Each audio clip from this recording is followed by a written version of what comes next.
बिस्मिल्लाहिर्रहमानिर्रहीम। अस्सलाम वालेकुम and welcome back to brief physics. तो डियर स्टूडेंट्स, आज हमने बोज़ आइंस्टाइन स्टैटिस्टिक्स पढ़नी है। और ये बोज़ आइंस्टाइन स्टैटिस्टिक्स जो है ये बहुत ही इम्पोर्टेंट टॉपिक है इम्तिहानी नुक्ते नज़र से, और वैसे भी अगर आपने क्वांटम लेवल पर कोई चीज़ों को समझना हो तो उसके लिए बोज़ आइंस्टाइन स्टैटिस्टिक्स जो है वो पहली एक तरह की सीढ़ी आप समझनी है। This lecture will connect Bose-Einstein distribution to the classical Maxwell-Boltzmann distribution। और आपको पता है कि हम पहले मैक्सवेल बोल्ट्जमैन स्टैटिस्टिक्स पढ़ चुके हैं, तो इस लेक्चर में हम उन दोनों को आपस में कंपैरिजन करेंगे। ठीक है,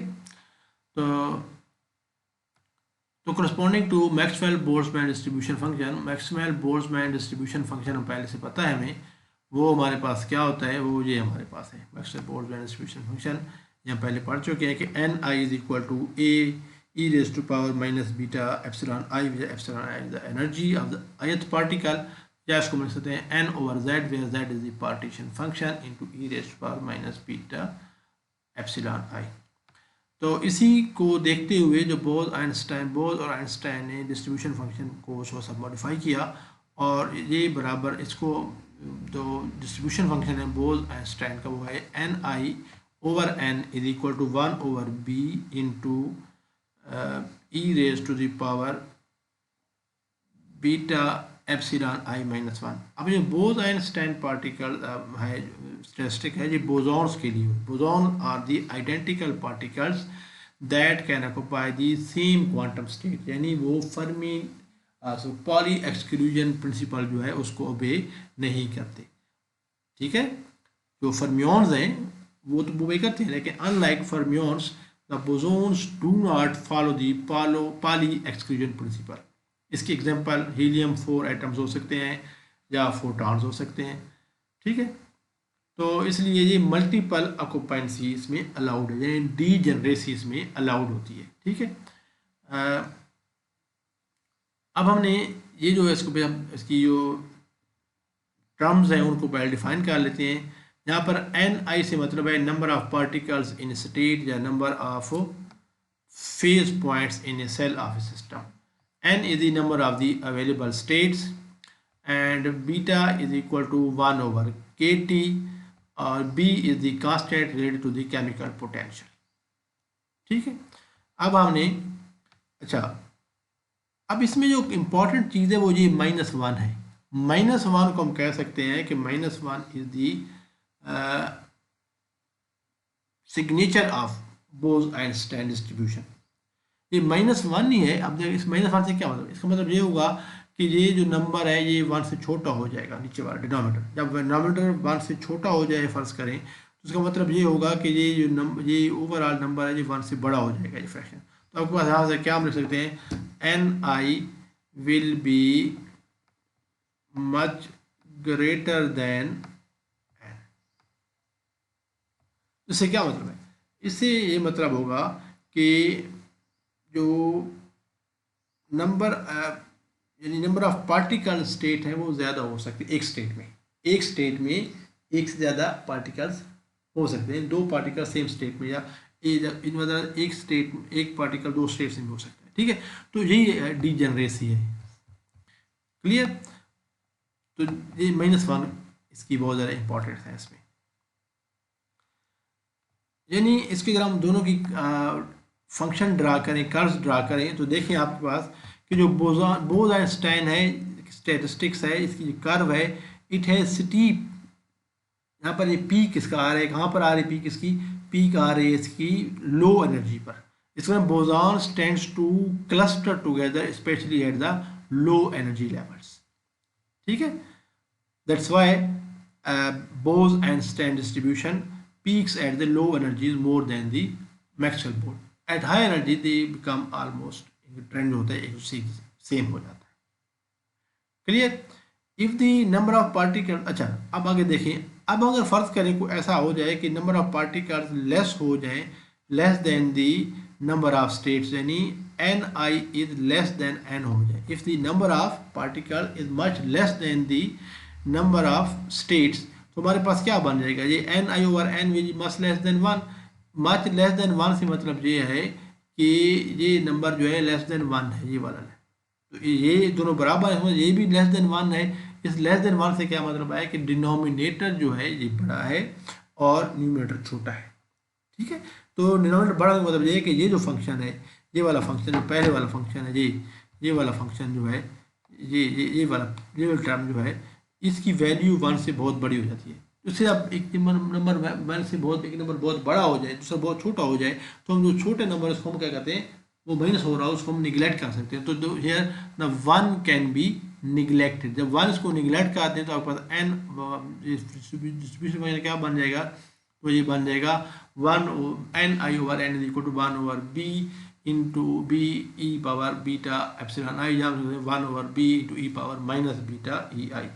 जिसको हम और से देखें अगर आप, तो ये बिल्कुल ऑलमोस्ट वही फंक्शन बन गया जो हमारे पास पहले था। कौन सा था, मैक्सवेल बोल्ट्जमैन स्टैटिस्टिक्स।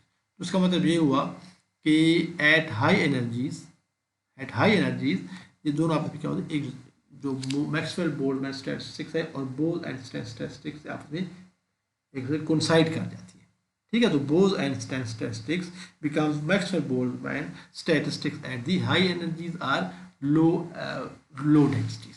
लेकिन हाई डेंसिटी पर या लो एनर्जी पर इनका बिहेवियर बिल्कुल इंटायरली उससे डिफरेंट हो जाता है। वन और बीटा को आप, वन और बी को आप अल्फा भी लिख सकते हैं, तो इसको यू भी लिख सकते हैं। ठीक है, तो this is the final distribution function for the Bose-Einstein statistics at the high energies. ठीक है, तो हाई एनर्जी पर इसकी शेप बिल्कुल वही बन जाएगी जो किसकी थी, मैक्सवेल बोल्ट्जमैन स्टैटिस्टिक्स की। और ये आप कहाँ से देख सकते हैं, कारण में कि हाई एनर्जी पर इन दोनों का बिहेवियर जो है वो आपस में मिलता जुलता है।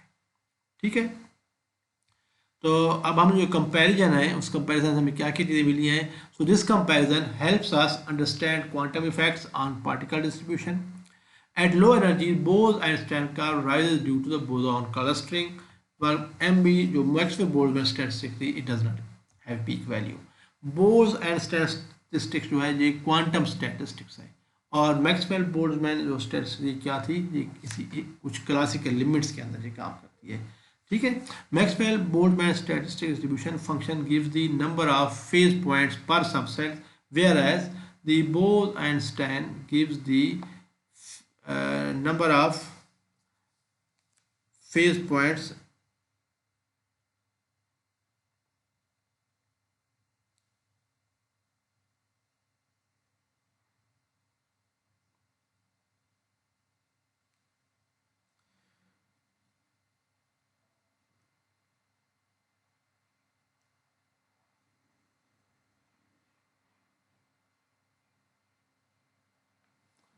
whereas the Bose-Einstein gives the number of phase points per cells.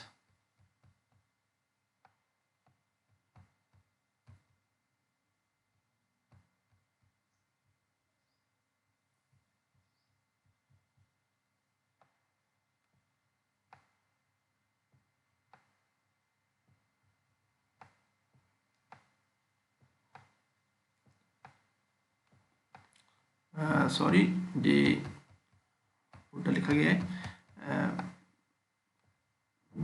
जो आपके पास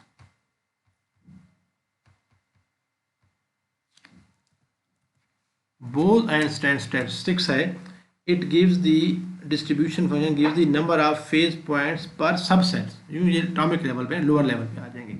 और whereas the Maxwell Boltzmann statistics gives the number of phase points per cells। तो ये ओवरऑल ज़रा यानी इसकी जो हम क्या कहेंगे कि जब हम सब एटॉमिक लेवल पे, सब एटॉमिक लेवल पे है ना, तो वहाँ पर बोज एंड स्टैटिस्टिक्स वर्क करती है। लेकिन जो माइक्रो लेवल पर, माइक्रोस्कोपिक स्टेट लेवल पर मैक्सवेल बोल्ट्जमैन स्टैटिस्टिक्स काम करती है।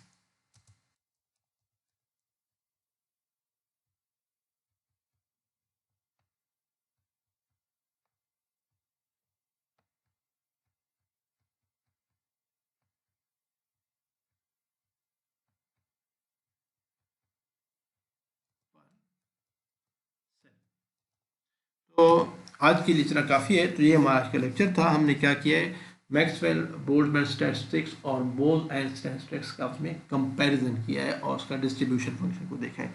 नेक्स्ट लेक्चर में हम Planck's law for black body radiation को स्टडी करेंगे यूजिंग दी बोल एंड स्टैटिस्टिक्स। उम्मीद है आपको वीडियो पसंद आई होगी। अगर आपको कोई क्वेरी हो तो आप मुझसे कमेंट सेक्शन में पूछ सकते हैं।